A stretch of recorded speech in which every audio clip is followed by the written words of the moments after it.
বন্ধুরা যারা আমার ভিডিও নিয়মিত দেখেন তারা জানেন এবার আমার বাগান খুবই একটা সুন্দর রূপ নিয়েছে। গাছের স্বাস্থ্য যথেষ্ট ভালো। দেখুন আমার পুরনো ভিডিওগুলো দেখতে পারেন, প্রত্যেকটা গাছের পরিচর্যা সংক্রান্ত বিষয়ে আলোচনা করেছি। আজকে একটি বিশেষ খাবারের কথা বলবো, যে খাবারটির দরুন আমার গাছের যে স্বাস্থ্য এত সুন্দর, তার যে রেজাল্ট পাচ্ছি, কি খাবার দেওয়ার দরুন পাচ্ছি, সেই খাবারটা নিয়েই আমি আজকে জানাবো, আপনাদের ভিডিওতে দেখাবো। তো বাগানটি মোটামুটি এক ঝলক দেখিয়ে দিচ্ছি আমি। আমার এটা উঠোন বাগান, বাড়ির উঠোনে করি। তো ভিডিওটি শেষ পর্যন্ত দেখুন আপনারা, তাহলে বুঝতে পারবেন। দেখুন ডালিয়াগুলো কি সুন্দর রূপ নিয়েছে। এদিকেও ডালিয়া আছে, মাটিতেও করেছি ডেইজি। তো চলুন যাওয়া যাক আসল গল্পে। তো বন্ধুরা, প্লেটের মধ্যে কি নিচে দেখতে পাচ্ছেন, এটি সরিষার খৈল, যেটি গাছের অমৃত।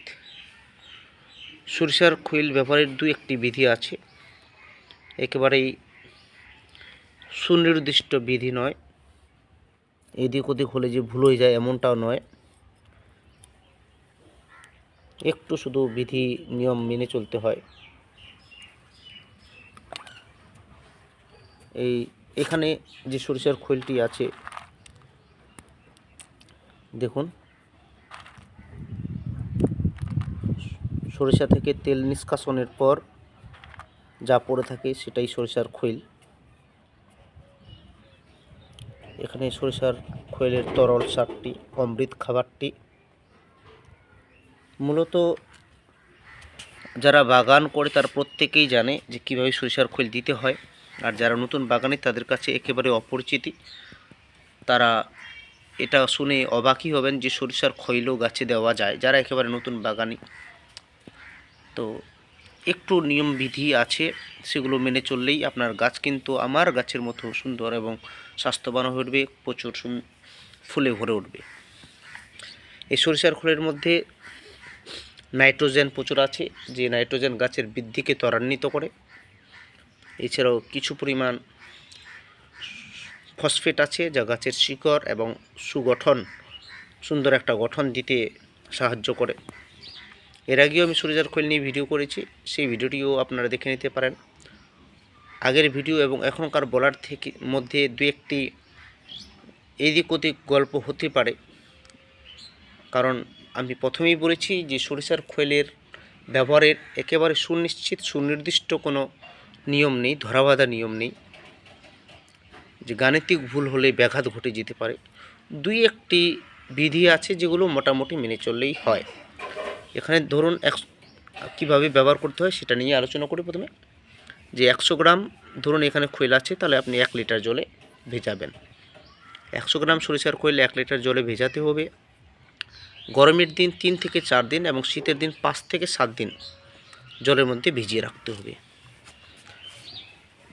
100 গ্রাম সরিষার খৈল 1 লিটার জলে গুলে রাখবো, এটা যে ধরাবাঁধা নিয়ম এমনটাও নয়। আপনারা 1 লিটার জলে 200 গ্রামও দিতে পারেন সরিষার খৈল, এতে মোটা হবে মিশ্রণটি। শুধু ব্যবহারের সময় যেটা আমাদের করতে হবে, একটু পাতলা করে দিতে হবে।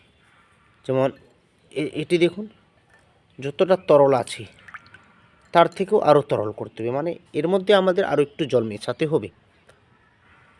আমি দেখিয়ে দিচ্ছি কতটা পাতলা আছে। যত পাতলা দিবেন ততই ভালো, এবং যেদিন রৌদ্র থাকবে সেদিন সকালবেলা দিতে হবে। এবং মোটা যদি হয় তাহলে জলটা সেই অনুপাতে আপনাদের মেশাতে হবে। তারপরেও যদি আনুমানিক বলি, 1 লিটার জলে 100 গ্রাম সরিষার খৈল দিলে, যখন আমরা সেটা 5 দিন পচতে দেব, শীতের দিন 5 দিন পচতে দেওয়ার পর 5 দিন পর আমরা কি করব, সেখানে আরও 3 থেকে 4 লিটার জল মিক্সড করে দেব। এবং যে তরলটা তৈরি হবে সেটা আমরা প্রত্যেকটা গাছে বয়স অনুযায়ী পরিমাণটা দিব। ছোট গাছে 1 গ্লাস, বড় গাছে 2 গ্লাস পর্যন্ত দিতে পারি। মাটিতে লাগানো হলে তার থেকেও বেশি দিতে পারি, কোনো সমস্যা হবে না। এবং সরিষার খৈল দেওয়ার পর মাটি সাদা সাদা হয়ে যায়, যেমন দেখুন এগুলোতে সরিষার খৈল ব্যবহার করেছি। তাই এগুলো কী করবেন, আপনারা একটু খুঁড়ে দিবেন, এতে খুঁড়ে দিলে ভালো হবে। তাহলে পরবর্তী এই মাটি শক্ত হবে না। আর যদি আমরা খুঁড়ে না দিই তাহলে এই মাটিটা শক্ত হয়ে যাবে, পরে যখন জল দেবো জলটা ভেসে চলে যাবে, গাছ শিকড় পর্যন্ত পৌঁছাতে পারবে না, গাছ নুয়ে পড়বে। টবের ক্ষেত্রে টবে যদি দিই একেবারে পাতলা দেওয়ারই ওই জন্য চেষ্টা করব, সাদা হয়ে গেলেও কোনো সমস্যা অতটা নেই, আমরা একটু হাত দিয়ে নেড়ে দিলেই সাদা ভাবটা কেটে যায়।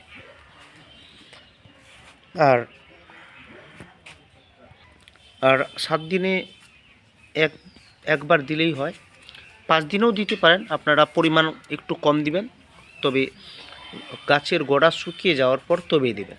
ভেজা অবস্থায় সরিষার খৈল দিবেন না, এতে গাছে ফাঙ্গাল অ্যাটাক হতে পারে। ফুল আসার আগে পর্যন্ত সরিষার খৈল দিতে হয়, ফুল চলে এলে একটু কম দিতে হবে, সেটা 15 দিনে একবার দিলেই হবে। আর ফুল আসার আগে আমরা 5 দিন বা 7 দিনের মধ্যে একবার করে দিতে পারি, বা 10 দিন পর পরও দিতে পারি। তবে গাছের চাহিদা অনুযায়ী আমরা দিব, সব গাছে দেওয়া যাবে না। কোন গাছে দেওয়া যাবে সেটা নিয়ে তো বিভিন্ন ভিডিওতে জানিয়েছি। এটি আমরা গুঁড়ো করেও দিতে পারি। ধরুন গাঁটের এগুলোকে গুঁড়ো করে নিয়ে এক মুষ্টি নিয়ে আমরা কী করবো, গাছের গোড়ায় দিয়ে দেবো, তারপর জল ঢেলে দেবো, এভাবেও দিতে পারি। তবে এতে ফাঙ্গাল অ্যাটাকটা বেশি হয়। আবার মাটি যখন তৈরি করি গাছ প্রতিস্থাপনের জন্য, সেই সময় আমরা গাছ প্রতি টব প্রতি মোটামুটি পরিমাণ 1 মুষ্টি বা তার থেকে বেশিও দিতে পারেন, মিক্সড করে তারপর আপনারা গাছ প্রতিস্থাপন করতে পারেন। তো ছোটো গাছের ক্ষেত্রে না, বড়ো গাছের ক্ষেত্রে এটা করতে হয়। ছোটো গাছের ক্ষেত্রে একটু ফাঙ্গাল অ্যাটাক হয়ে যেতে পারে। আপনারা যদি 10-12 দিন রেখে দেন, আবার ওইভাবে মাটিটাকে পচতে দেন, তারপরে 10-12 দিন পর যদি ব্যবহার করেন, সেক্ষেত্রে ছোটো গাছের ক্ষেত্রেও ব্যবহার করা যাবে।